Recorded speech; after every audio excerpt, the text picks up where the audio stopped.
अस्सलाम वालेकुम नाजरीन, welcome back to another podcast. मैं हूं आपका मेजबान उमर मलिक। आज हमारे साथ एक बहुत ही प्यारे गेस्ट मौजूद है जिन्होंने हमारे कॉलेज की शान को डिस्ट्रिक्ट लेवल और डिवीजन लेवल पर बढ़ाया है। इन्होंने डिस्ट्रिक्ट लेवल और डिवीजन लेवल पर पेंटिंग के मुकाबले में डिस्ट्रिक्ट लेवल पर सेकंड पोजीशन और डिवीजन लेवल पर थर्ड पोजीशन हासिल करके हमारे कॉलेज और अपनी शान में इजाफा किया है। अस्सलाम वालेकुम हैदर अली। क्या हाल है? ठीक है, अल्हम्दुलिल्लाह। आप सुनाएं। हैदर अली, पहला सवाल मेरा आपसे ये है कि आपने इब्तदाई तालीम कहाँ से हासिल की? मैंने इब्तदाई तालीम government model high school Jamia से शुरू की।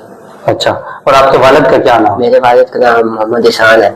आपको ये पेंटिंग का जो शौक है कब से पैदा हुआ और कैसे पैदा हुआ? पेंटिंग का शौक तो बचपन से है। ऐसी चीजें देखता था आसमान पर आती जाती रास्तों पर, तो एक ख्याल आता था दिमाग में कि मैं इस चीज को बनाऊं। मैंने अपनी तालीम government model high school Jamia से शुरू की थी। अच्छा। और मेरे वालिद साहब का नाम मोहम्मद इहसान है। अच्छा। और मुझे बचपन से पेंटिंग का शौक था। मैं आते जाते रास्तों में आसमान में चीजें देखता था कि इस चीज को मैं इस तरह बनाऊं, तो मैं उस चीज को बनाता था। अच्छा हैदर भाई, आपसे हमारा एक और सवाल ये है कि आप जब गवर्नमेंट एसोसिएट कॉलेज जाविया में आपने एडमिशन लिया और उसके बाद आप पेंटिंग के मुकाबले में जाविया में जब आपने पोजीशन अव्वल हासिल की, फिर उसके बाद हमारे टीचर ने आपको और उभारा और डिस्ट्रिक्ट लेवल और डिवीजन लेवल पर ले